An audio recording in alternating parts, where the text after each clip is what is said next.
Have you ever witnessed a father stand before 40 guests at an upscale restaurant, look his daughter straight in the eye, and declare that he wished she had never been born? I have. Because that daughter was me. And that father? He's the CEO of a $47 million real estate empire.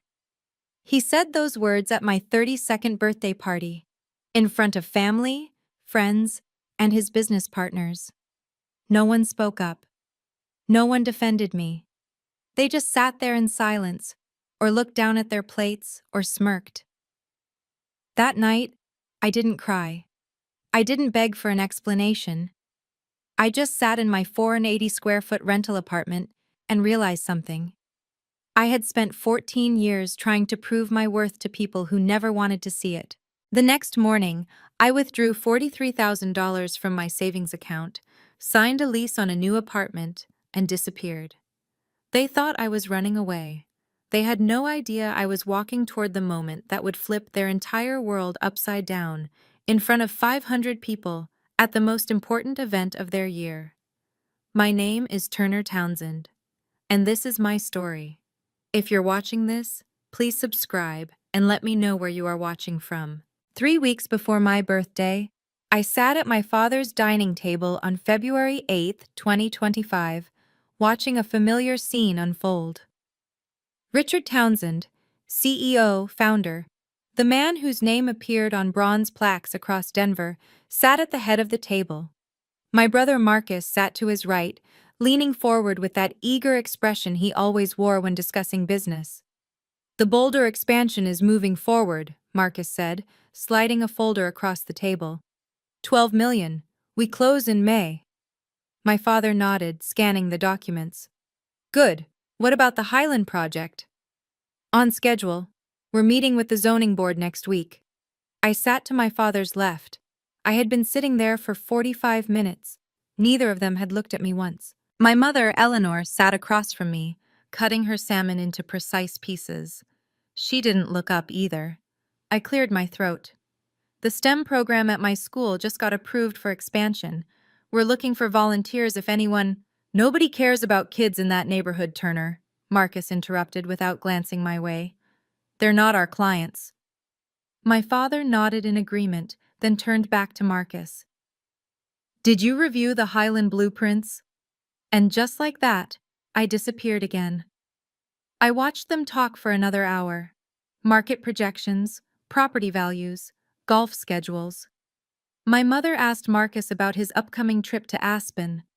My father mentioned a charity gala Townsend Properties was sponsoring in April. Not once did anyone ask me a single question. When I finally left that night, I sat in my car for 10 minutes before starting the engine.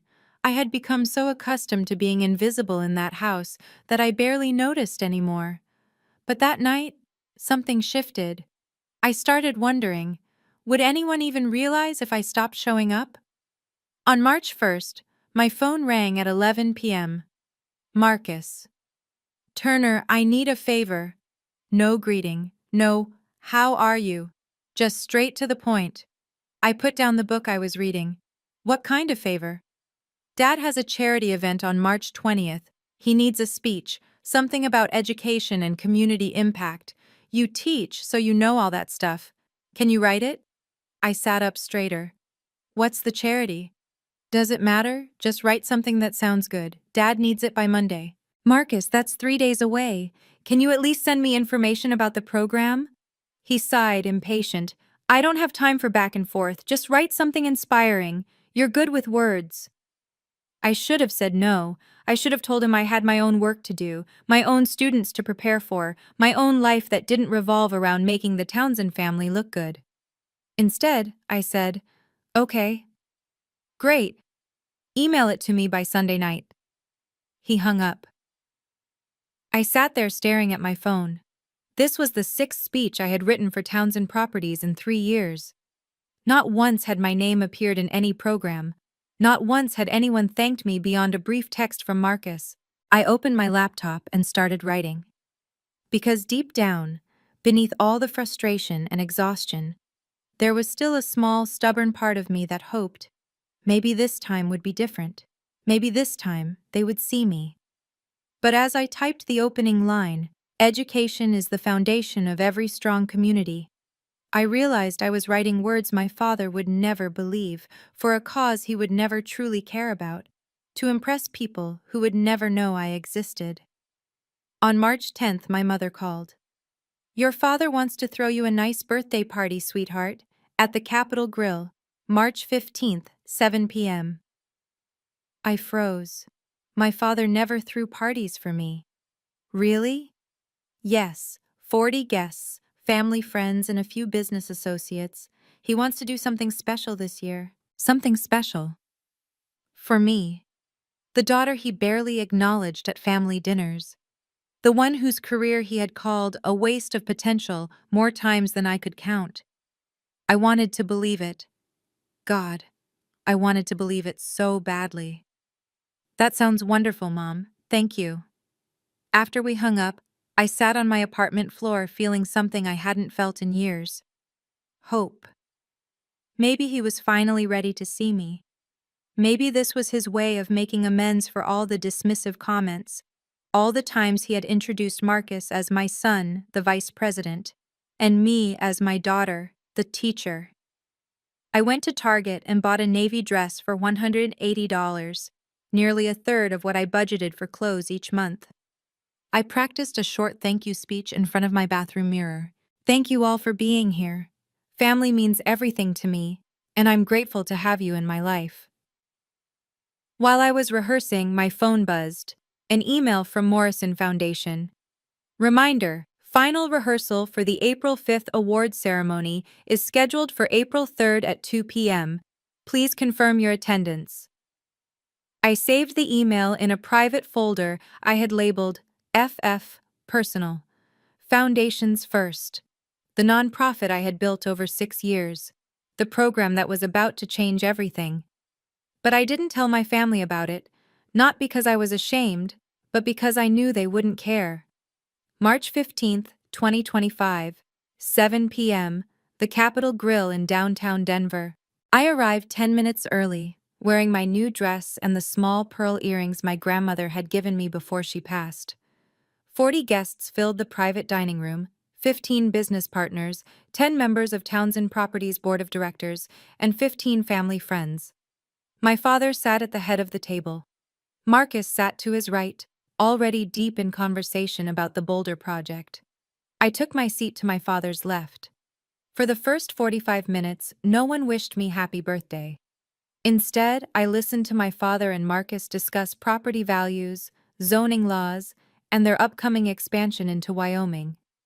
I watched my mother smile politely and nod at appropriate moments. I saw business partners lean in, eager to be part of the Townsend inner circle. At 7:50 p.m., one of my father's associates, a man named Gerald who owned a construction company, finally turned to me. "Turner, what do you do?" I opened my mouth to answer. "She teaches," Marcus said, cutting me off with a dismissive wave. "Elementary school, teacher salary, you know." He said it like it was a punchline. A few people chuckled. Others looked down at their plates, uncomfortable. My father didn't correct him. He didn't defend me. He just took a sip of his wine and changed the subject back to real estate. I sat there, smiling, pretending I didn't feel the humiliation burning in my chest. This wasn't a birthday party, this was a business dinner, and I was just the excuse to hold it. But I didn't know yet that the worst part was still coming. At 8:15 p.m., after dessert arrived, I stood up. I held my glass of water, I don't drink, and prepared to give the short thank you speech I had practiced. "I just want to say—" My father stood up abruptly, cutting me off. The room went silent. He looked directly at me. Not past me, not through me. At me. For the first time all night, I had his full attention. "Before you say anything, Turner, I need to say something first." My heart lifted for just a second. Maybe this was it. Maybe he was about to acknowledge me, to tell these 40 people that he was proud of his daughter. "You are a failure." His voice was calm, matter of fact. "You have wasted every opportunity I gave you. You chose to be a teacher, a profession with no future, no value, no impact. You are an embarrassment to the Townsend name. You are a stain on everything this family has built." He paused. The entire restaurant had gone silent. "I wish you had never been born." 40 people stared at me. Not one of them spoke. Not one of them stood up to defend me. Marcus looked down, smirking. My mother turned her face away, staring at the wall. Gerald, the man who had asked what I did, suddenly became very interested in his dessert plate. I stood there, holding my glass, feeling something inside me crack open. Not anger, not sadness, just emptiness. Like 32 years of my life had just been erased in front of an audience. I set my glass down carefully. I picked up my purse, and without saying a single word, I walked out of that restaurant. Behind me, I heard the conversation resume. Business as usual. If you've ever felt invisible in your own family or been told your dreams don't matter, leave a comment below. You're not alone, and trust me, this story is just getting started. Hit that subscribe button, because what happens next will change everything. Let's continue. At 10:30 p.m., I sat on the floor of my 480 square foot apartment in Capitol Hill. I didn't cry.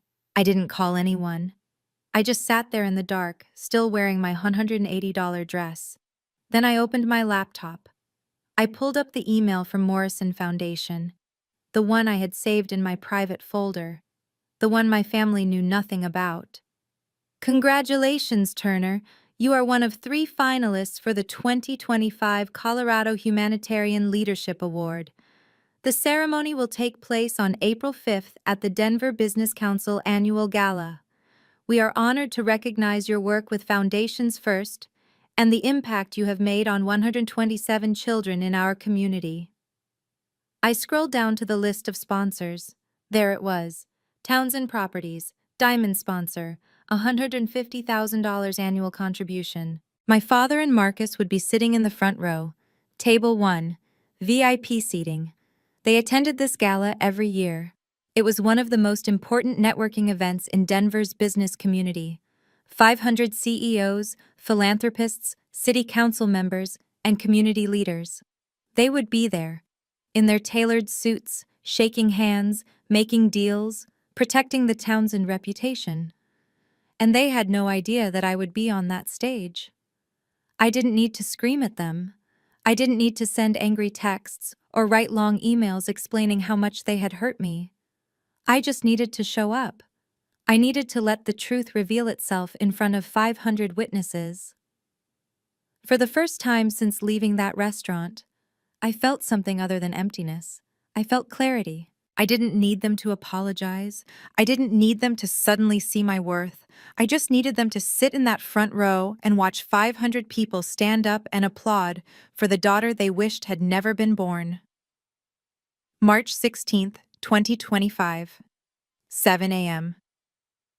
I walked into Wells Fargo and withdrew $43,000 from my savings account. 14 years of careful budgeting, 14 years of living in small apartments, driving a used car, skipping vacations. Money I had saved because I never knew when my family might cut me off completely.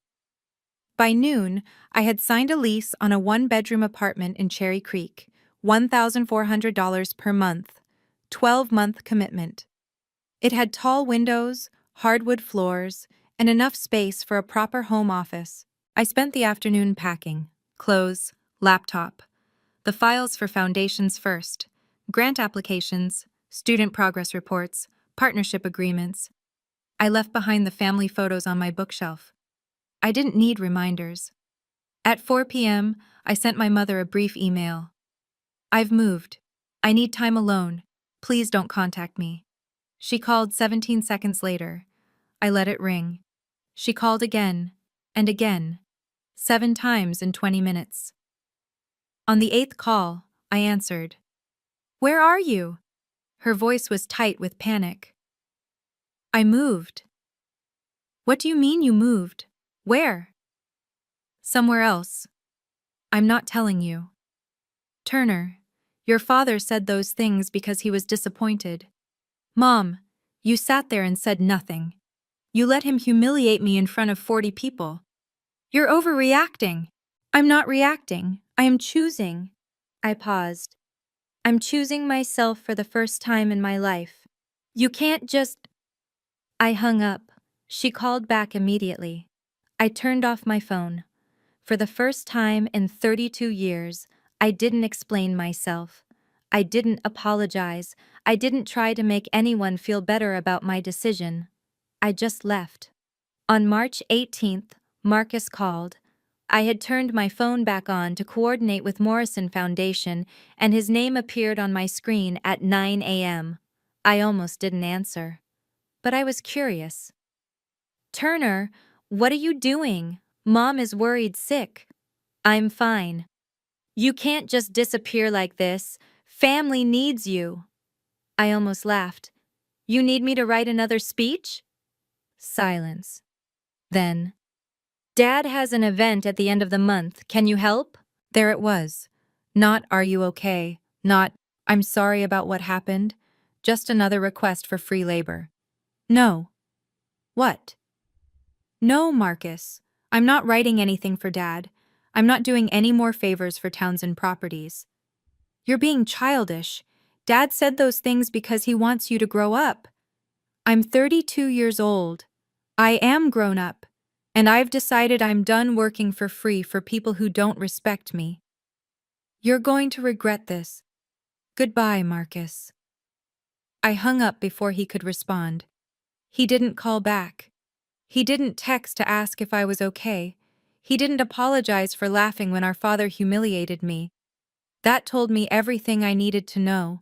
I sat in my new apartment, my space, my lease, my choice, and realized something important. They never missed me.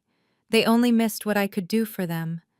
The speeches I wrote, the family gatherings I attended to make us look whole, the daughter who never complained, never demanded, never took up too much space.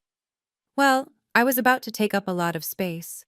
On a stage, in front of 500 people, at their most important networking event of the year, and they still had no idea it was coming.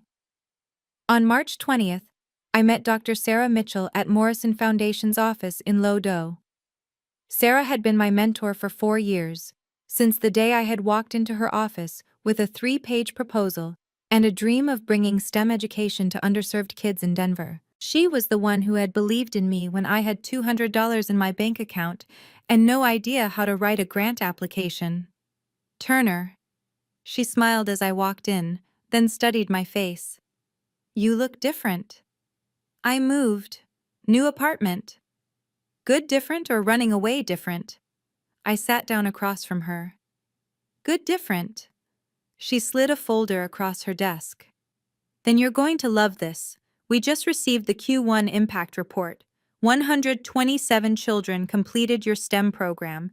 89% improved their math and science scores. 15 received scholarships to summer programs. I felt something warm spread through my chest. Pride. Real pride. We also received partnership commitments from 2 local universities, Sarah continued. They want to replicate your model. That's incredible. That's why you were nominated. She leaned forward. The selection committee was unanimous, Turner. Your model works. It's scalable, sustainable, and making real impact. You built this from nothing. She pulled out another document, a formal contract with Morrison Foundation's letterhead. This is your funding agreement. Section 4.2 covers public recognition and intellectual property rights. Everything you've built belongs to you. I took the contract, scanning the terms. $2.3 million over 6 years. My name listed as founder and executive director. Are you ready for the rehearsal on April 3rd? Sarah asked. I'm ready, she smiled. Turner, you don't need anyone to validate you, but on April 5th, 500 people are going to do it anyway. On April 2nd, 3 days before the gala, I stopped at a newsstand on my way to school and saw my face on the front page of the Denver Post Metro section. 3 finalists announced for 2025 Colorado Humanitarian Leadership Award. My photo was on the left. I was standing in one of the Foundation's first classrooms, surrounded by students working on a robotics project. The caption read, Turner Townsend, 32, founder of Foundation's First. I bought 3 copies. The article was thorough.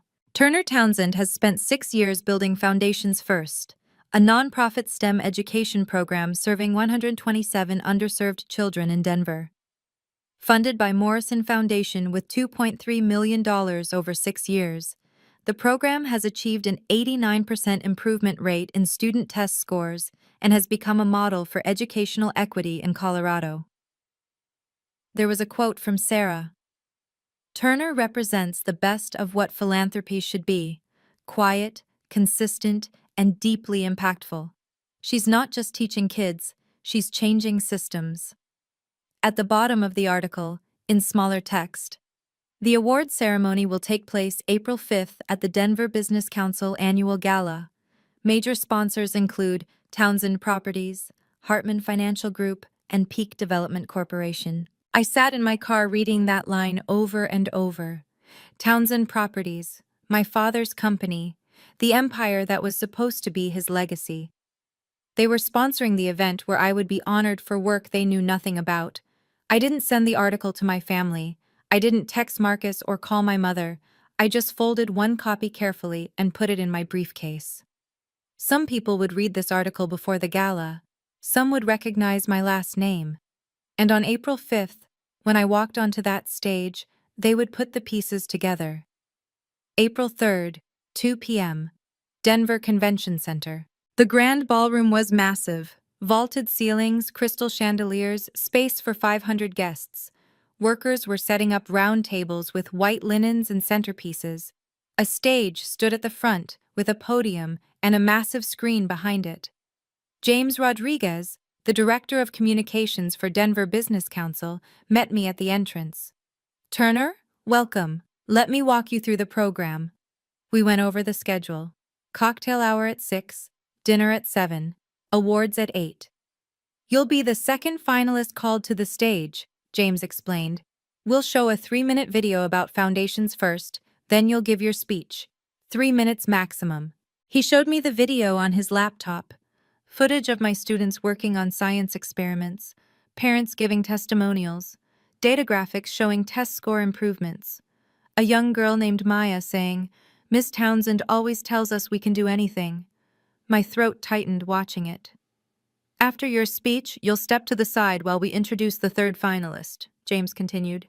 Then the winner will be announced at the end. Questions? Can I see the seating chart? He pulled it up on his tablet. VIP tables are in front. Table 1 is reserved for our diamond sponsors. I looked at the names. Richard Townsend, CEO, Townsend Properties. Marcus Townsend, VP Development. Front row, center. 15 feet from the stage. Perfect, I said. James looked at me curiously. Do you know them? I used to. He didn't push further. See you Saturday at 6. And Turner, that video is powerful. You should be proud. I smiled. I am. April 5th, 2025, 4 p.m. I stood in my new apartment, looking at myself in the full-length mirror. Navy suit, simple, professional. I had bought it 2 weeks ago for $220, another chunk of my carefully managed budget. But this wasn't about the dress. This was about showing up as exactly who I was. A woman who had built something meaningful without anyone's permission. My phone buzzed. A text from Sarah. You're going to be amazing. See you at 6. I reviewed my speech one last time. 3 minutes. I had timed it 17 times over the past 2 days. Not because I was nervous about speaking, I spoke in front of students every day, but because I wanted every word to count. This wasn't about revenge. It wasn't about humiliating my father or proving Marcus wrong. It was about standing in my truth in front of people who had spent years telling me I didn't matter. Another text came through. Unknown number. Then I saw the message. Can you please call me back? I need to talk to you. Mom. My finger hovered over the screen. Then I turned off my phone. Not out of anger, not out of spite, but because I needed to focus on what mattered. The 127 kids who depended on Foundations First. The families who had trusted me with their children's education. The work I had built when everyone told me teaching was a waste. I looked at myself one more time in the mirror. This isn't about them, I said out loud. This is about the kids. I picked up my purse, grabbed my keys, and walked out the door. By 6 p.m., I would be standing in the same room as my father and brother. By 8 p.m., everything would change. 6 p.m., Denver Convention Center, Grand Ballroom. I arrived through the back entrance as James had instructed all finalists. The ballroom was already filling with guests. Men in tuxedos, women in evening gowns, the quiet hum of wealth and influence. 500 people, CEOs, philanthropists, city council members, the people who shaped Denver's business landscape. And there, on the massive screen behind the stage, the list of sponsors scrolled past. Townsend Properties, Diamond sponsor. I stood in the wings, hidden behind a black curtain, and watched the room fill. Table 1 sat directly in front of the stage, 15 feet away. 2 seats were still empty. Then I saw them. My father walked in first, wearing a charcoal suit that probably cost more than my monthly rent. His silver hair was perfectly styled. He shook hands with the mayor, clapped a board member on the shoulder, laughed at someone's joke. Marcus followed, wearing a navy suit similar to mine. He held a glass of champagne and scanned the room like he owned it. They took their seats at table 1, front row, center stage. My father leaned over to say something to the man next to him, probably about the Boulder Project or the Wyoming expansion. Marcus pulled out his phone, smiling at something on the screen. Neither of them had any idea I was 30 feet away, watching them through a gap in the curtain. They thought this was just another networking event, another opportunity to shake hands and make deals, another night where the Townsend name opened doors. They had no idea that in 2 hours, their daughter, the one they wished had never been born, would walk onto that stage in front of every person in this room. I smiled. 7:15 p.m. Dinner had just ended. James Rodriguez walked onto the stage. The room quieted. Good evening, everyone. Thank you for joining us for the Denver Business Council Annual Gala. Tonight, we honor 3 individuals who have made extraordinary contributions to our community. The screen behind him displayed the Denver Business Council logo. Our first category is the Colorado Humanitarian Leadership Award. This year, we received 47 nominations from across the state. Our 3 finalists represent the best of what Denver has to offer: innovation, dedication, and measurable impact. Polite applause. My father and Marcus clapped without much interest, already looking slightly bored. This was the part of the gala they tolerated before the real networking began. Let me introduce our first finalist. The lights dimmed. A video played, a different nonprofit, a different story. I watched my father check his phone under the table.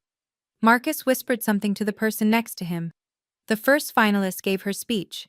3 minutes. Applause. Then James returned to the podium. And now, our second finalist. My heart started pounding. This nominee has spent 6 years building a program that has transformed the lives of 127 children in Denver. Her work has been recognized by Morrison Foundation with $2.3 million in funding and has become a model for educational equity across Colorado. The screen went dark. Please watch this short video about Foundations First. I stood in the wings, my hands steady at my sides. The video began. Images of my classroom, students working on robotics projects, parents giving testimonials, and then a close-up of a student saying, "Miss Townsend always tells us we can do anything." At table 1, my father's head turned slightly toward the screen. I know what you're thinking. What happens when her father sees her on that stage? Stay with me. This is the moment everything changes. If you're enjoying this story, please like this video and share it with someone who needs to hear it. Let's continue. The video continued on the massive screen. A narrator's voice. Foundations First was built on one belief: Every child deserves access to quality education, regardless of their zip code. More footage. Students presenting science projects. A graph showing 89% improvement in test scores. A parent saying, "My daughter went from failing math to getting an A. This program changed her life." Then the numbers. 127 children served. $2.3 million in funding from Morrison Foundation, partnerships with 2 major universities. At table 1, Marcus had stopped looking at his phone. He was staring at the screen. My father leaned forward slightly. The narrator continued. Foundations First provides free STEM education, mentorship, and resources to underserved communities. The program has a 95% retention rate and has helped 15 students earn scholarships to competitive summer programs. Another parent appeared on screen. Miss Townsend believed in my son when no one else did. She saw potential where others saw problems. The camera cut to a young girl, Maya, one of my first students, standing in the Foundation's first classroom. Miss Townsend always tells us we can do anything, and I believe her. The screen faded to black. Then white text appeared. Founder and Executive Director, Turner Townsend. I watched through the curtain as my father's entire body went rigid. Marcus's mouth opened slightly. The man sitting next to my father, Gerald, the same man who had been at my birthday dinner, looked from the screen to table 1 with sudden recognition. A few people in the audience began whispering. Some had read the Denver Post article. They knew the name Townsend. James returned to the podium smiling. "Please welcome to the stage, Turner Townsend." The spotlight hit the wings where I stood. I stepped out into the light. 500 people stood up. The applause was immediate, thunderous. I walked across the stage. Steady steps, head high, exactly as I had practiced. The lights were bright, but I could still see the audience clearly. At table 1, my father sat frozen, his champagne glass halfway to his mouth. Marcus stared at me like he was seeing a ghost. Eleanor, I spotted her at table 2, had her hand over her mouth. I reached the podium. The applause continued. I smiled and raised one hand in a small wave, waiting for the room to quiet. It took almost 30 seconds. When the audience finally settled back into their seats, I looked out at 500 faces. Business leaders, community organizers, people who had built careers on reputation and respect. And in the front row, 15 feet away, sat the man who had told me he wished I had never been born. I didn't look at him. I looked past him, at the people in the back, at the faces that wanted to hear what I had to say. "Thank you." My voice was steady, clear. 6 years ago, I was teaching at a public elementary school in Denver. One of my students, an 8-year-old girl named Maya, told me she wanted to be an engineer. But when I asked her what an engineer does, she said, "I don't know. I've never met one." The room was silent. Everyone was listening. That's when I realized, talent is everywhere. Opportunity is not. I paused, letting the words settle.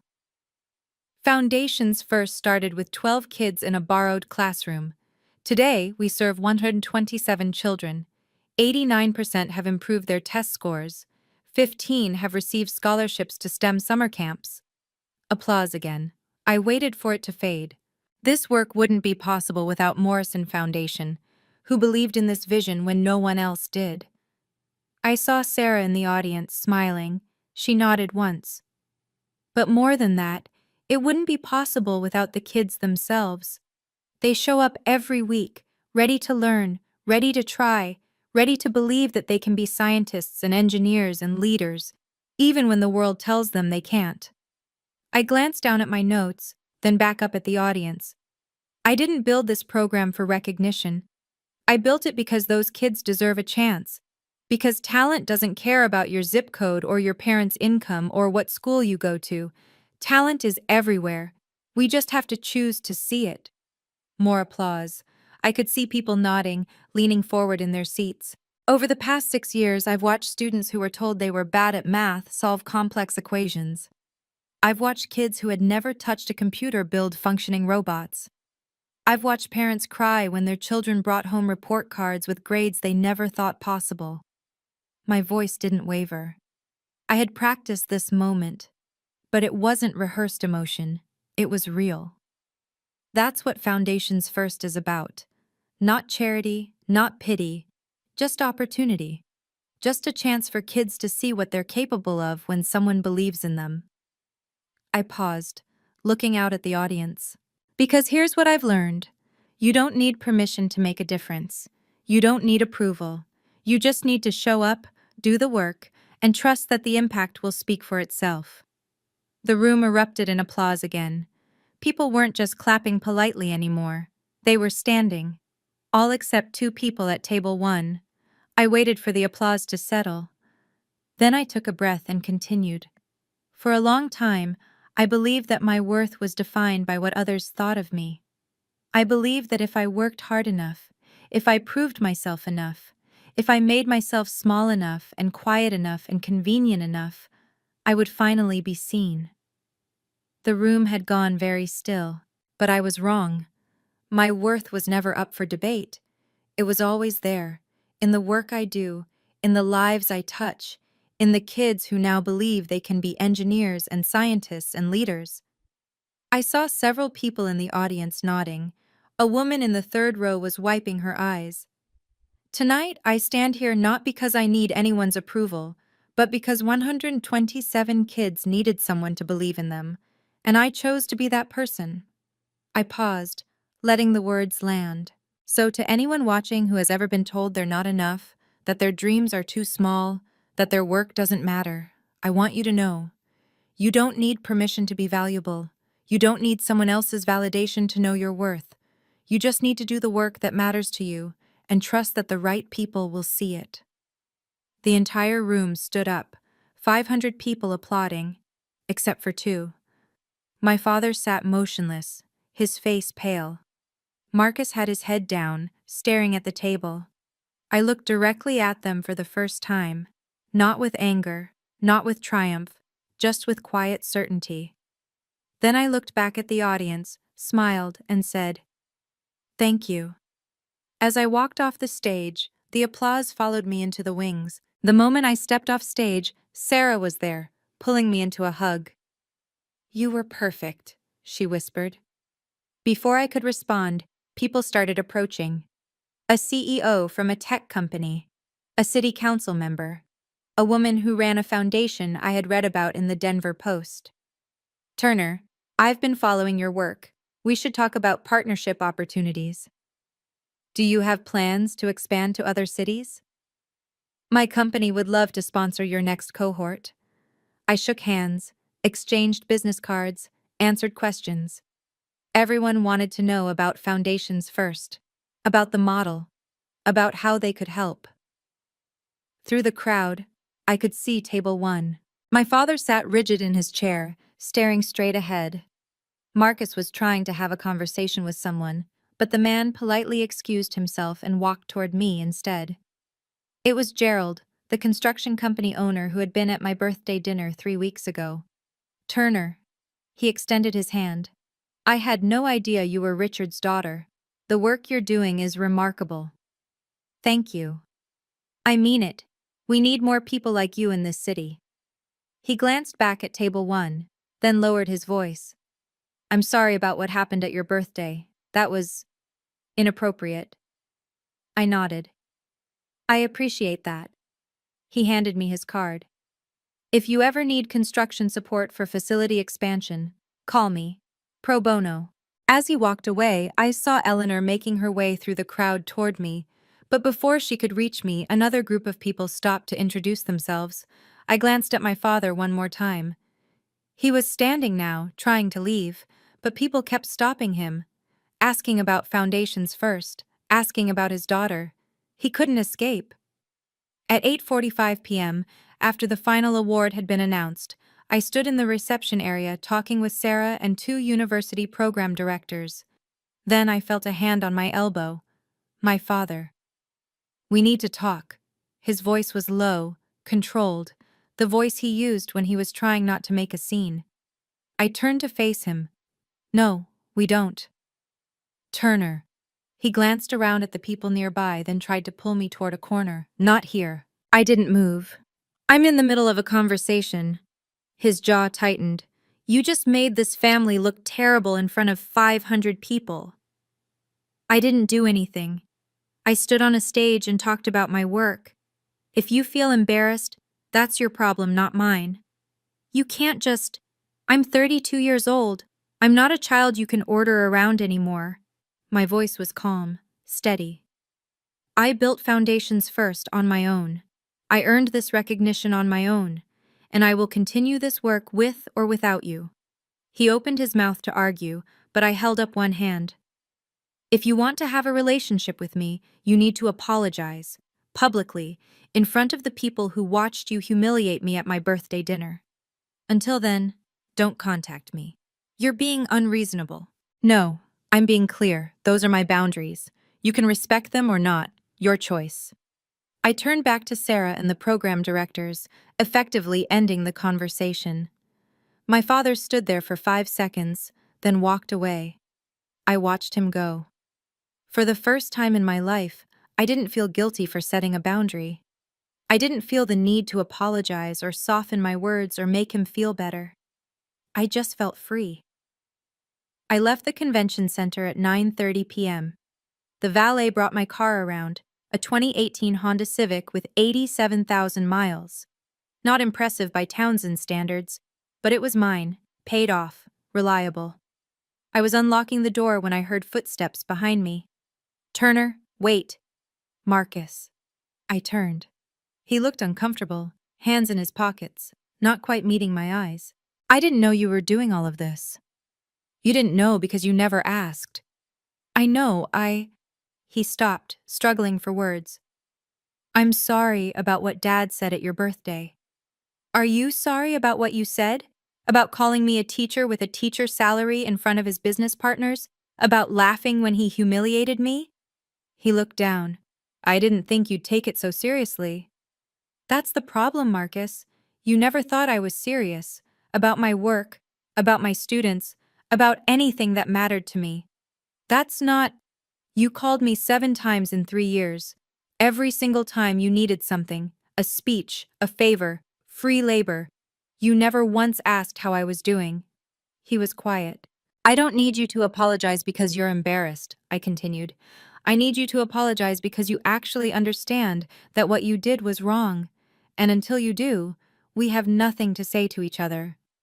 I opened my car door. Turner, I'm not angry, Marcus. I'm just done accepting less than I deserve. I got in my car and drove away. In the rearview mirror, I saw him standing in the parking lot, watching me leave. For the first time, I wasn't the one left behind. April 6, 2025. The Denver Post ran a front-page story. Turner Townsend wins 2025 Humanitarian Award.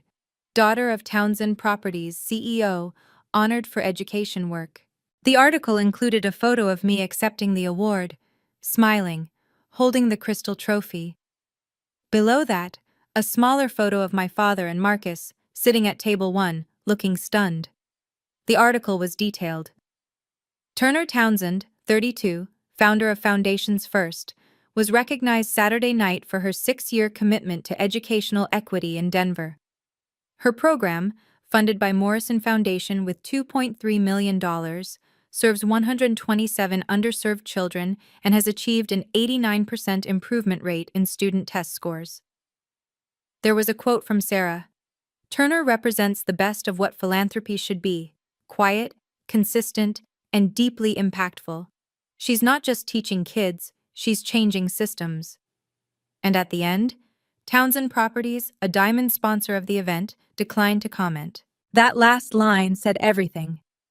By noon, I had received 47 emails, 12 CEOs wanting to discuss partnerships, 8 organizations asking about replicating the Foundation's first model, 3 universities proposing research collaborations. Morrison Foundation called at 2 p.m. Sarah's voice was excited. Turner, the board met this morning. We're increasing your funding to $3.1 million for the next 3 years. We want to help you expand to 3 more cities. I sat in my apartment, my new apartment with windows and space and silence, and felt something I hadn't felt in years. Not validation from my family, not approval from my father, just pure, uncomplicated pride in work I had built with my own hands. That evening, my phone buzzed, a text from a number I didn't recognize. "This is Gerald. Just wanted you to know, you're the talk of Denver, in the best way." On April 8th, my mother forwarded me an email. She didn't write anything, just forwarded it. It was from 3 members of Townsend Properties Board of Directors to my father. "Richard, we need to schedule a meeting to discuss the company's public image following Saturday's events.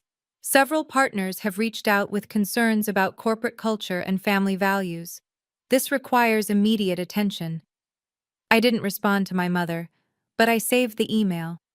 2 days later, another article appeared in the Denver Business Journal. Townsend Properties faces questions after gala incident. The article was careful, professional.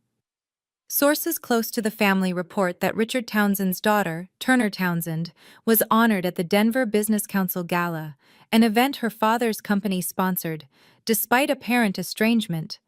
Questions have emerged about the company's commitment to community values and family culture.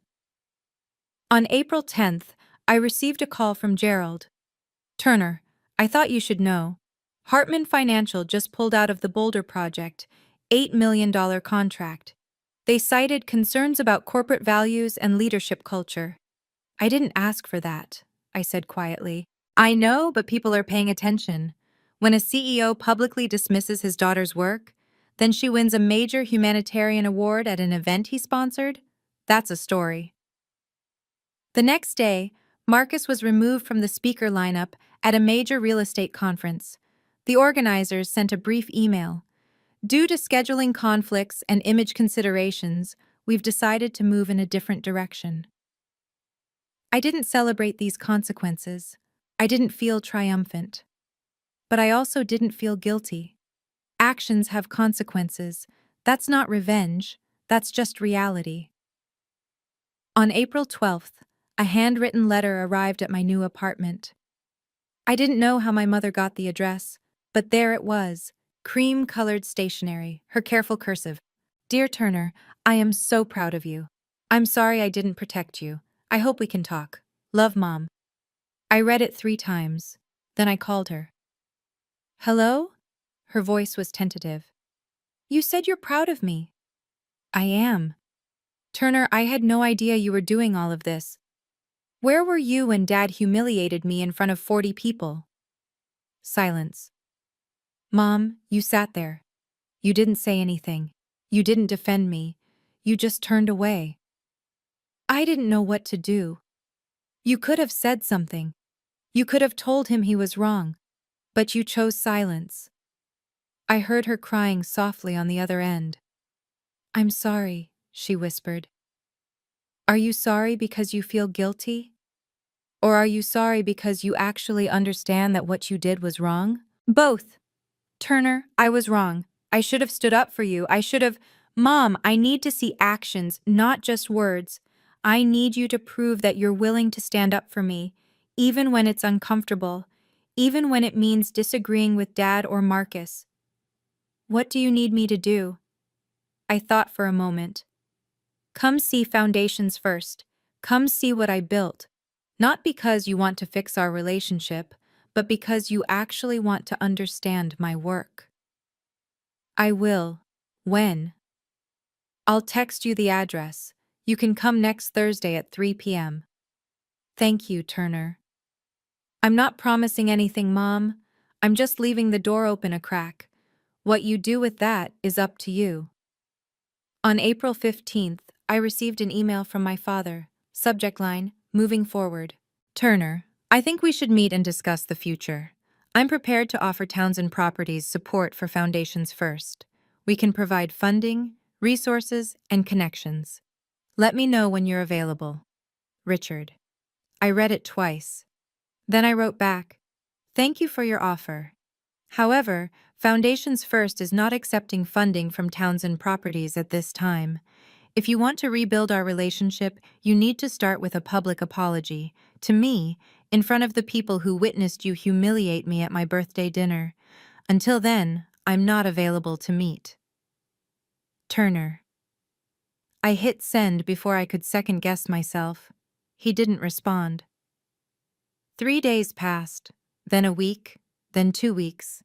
No apology, no follow-up email, nothing. And that told me everything I needed to know. He didn't want to repair our relationship. He wanted to control the narrative. He wanted to buy his way back into my life without actually taking responsibility for his actions. But I wasn't for sale anymore. On May 1st, I received a forwarded email from Eleanor. It was from the Townsend Properties Board to my father. Richard, the board has voted to require all senior leadership to complete a professional development course on workplace culture and ethical leadership. This is non-negotiable. My father was being held accountable, not by me, but by the people whose respect he actually cared about. I didn't gloat. I didn't send him a sarcastic message. I just filed the email away and went back to work. Some people change when they face consequences. Some people double down. My father had made his choice. May 2025. Foundations. First expanded to 3 new schools. I hired 2 full-time teachers. Both were former educators who had left the profession due to burnout, and both were thrilled to work for a program that actually valued their expertise. Morrison Foundation announced plans to replicate the foundation's first model in 5 other cities across Colorado. Sarah called it the most successful educational equity program we've funded in a decade. I received an invitation to speak at TEDx Denver in September. The topic: Building Impact Without Approval. On May 15th, I signed a lease on a bigger apartment. 2 bedrooms, 100 square feet, $100 to $800 per month. 1 bedroom for me. 1 for a home office where I could work on grant applications and program development without sitting on my living room floor. I bought a desk from IKEA. I hung my Humanitarian Leadership Award on the wall above it. Not because I needed the validation, but because it reminded me I had built something real. The students kept showing up every week. Maya, the girl who wanted to be an engineer, was now tutoring younger students in robotics. A boy named Jamal, who had struggled with reading, was now devouring science books. One afternoon, a parent pulled me aside after class. "Miss Townsend, I just want you to know, my son talks about you all the time. He says you're the first teacher who ever believed he was smart." I felt my throat tighten. He is smart. I know that now. Thank you for seeing it. That night, I sat in my new apartment and realized something. I was happy. Not because my family had apologized, not because I had won some battle, but because I had built a life I was proud of, with or without their approval. On June 3rd, my mother showed up at Foundation's first unannounced. I was in the middle of a lesson on basic circuits when I saw her standing in the doorway. She looked nervous, clutching her purse like a shield. I finished the lesson, helped the students clean up, then walked over to her. "Hi, Mom." "Hi." She looked around the classroom, at the posters on the walls, the bins of supplies, the students' projects displayed on tables. This is wonderful, Turner. Thank you. Can I see more?" I gave her a tour, showed her the curriculum, introduced her to my 2 new teachers, let her watch a group of students present their final projects, robots that could navigate a simple maze. She didn't say much. She just watched, taking it all in. Afterward, we sat in my small office. "I didn't know," she said quietly. "I didn't know you had built all of this." "You didn't know because you never asked." She nodded, tears in her eyes. "I'm sorry, Turner. I'm sorry I didn't see you. I'm sorry I didn't protect you." I waited. "I know you said you need to see actions," she continued, "so I'm asking, what can I do?" I thought about it. "Can you volunteer? 1 afternoon a week, help with math tutoring." "Yes, absolutely." "This isn't about fixing our relationship overnight, Mom. This is about showing up, consistently." "I understand." She started the following week. Every Thursday at 3 p.m., she arrived with a notebook and a patient smile. She worked with students who struggled with fractions and percentages. She learned their names, she celebrated their progress. It wasn't forgiveness yet, but it was a beginning. On August 12th, I received a letter in the mail, handwritten, from Marcus. Turner, I've spent the past 4 months thinking about what I did, about how I treated you, about the person I became when I was trying to impress Dad. I'm sorry for dismissing your work. I'm sorry for laughing when he humiliated you. I'm sorry for only calling when I needed something. I don't have a good excuse. I was selfish and cruel, and you deserved better. I just wanted you to know. I was wrong. Marcus. I read it 3 times. It was different from my mother's letter. More specific. More honest. No excuses. But I didn't respond right away. Because words are easy. Actions are harder. 2 weeks later, Marcus showed up at a foundation's first open house. He didn't announce himself. He just sat in the back row and watched students present their projects. Afterward, he came up to me. Hi. Hi. I read about this event in the newsletter. I hope it's okay that I came. It's a public event. He nodded, awkward. Your students are impressive. They are. I'd like to come to the next one, if that's okay. I studied him. He looked different, less polished, less confident, more uncertain. You can come, I said. But I'm not ready to have a relationship with you yet. I need to see that you've actually changed. I understand. He came to the next event, and the one after that. He sat in the back, didn't try to talk to me, just watched. I wasn't ready to forgive him, but I was willing to see if he was serious about change, because that's what boundaries are, not walls, but doors. Doors that only open when someone proves they're worth letting in. November 2025, 8 months after the gala. Foundations. First now serves 240 students across 6 schools. 3 other cities have adopted our model. Morrison Foundation increased our funding again, $3.8 million over the next 4 years. My mother still volunteers every Thursday. She's become one of our most reliable tutors. We have coffee sometimes after her shift. We're rebuilding, slowly, on new terms. Marcus has attended 4 Foundation's first events. He donated $5,000 to our scholarship fund, anonymously, but I found out. We've had 2 brief conversations. I'm not ready for more than that. Maybe someday. My father hasn't apologized. He hasn't reached out. And I've made peace with the possibility that he never will. Because here's what I've learned. I don't need his approval to be valuable. I don't need his recognition to know my work matters. I don't need him to change for me to be happy. I built a life I'm proud of. I set boundaries that protect my peace. I surrounded myself with people who see my worth, not because I had to prove it, but because it was always there. Some people will never see you, and that's okay. You don't need everyone to understand your value. You just need to understand it yourself. On my 33rd birthday, I celebrated with my students. We had cake in the classroom. Maya gave me a card that said, "Thank you for teaching us that we matter." I didn't think about my father's words from a year ago.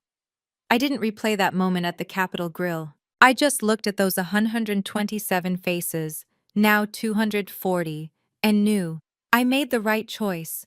I chose myself. I chose my work. I chose the kids who needed someone to believe in them. And I would make that choice again, every single time. Thank you for watching my story. If you've ever been underestimated, dismissed, or told you're not enough, remember this. Your worth is not up for debate. Build your life on your own terms. Set boundaries. Protect your peace. And never wait for someone else's approval to be proud of who you are. If this story resonated with you, please subscribe, like, and share it with someone who needs to hear it. Leave a comment below. I'd love to hear your story. Until next time, take care of yourself. You deserve it.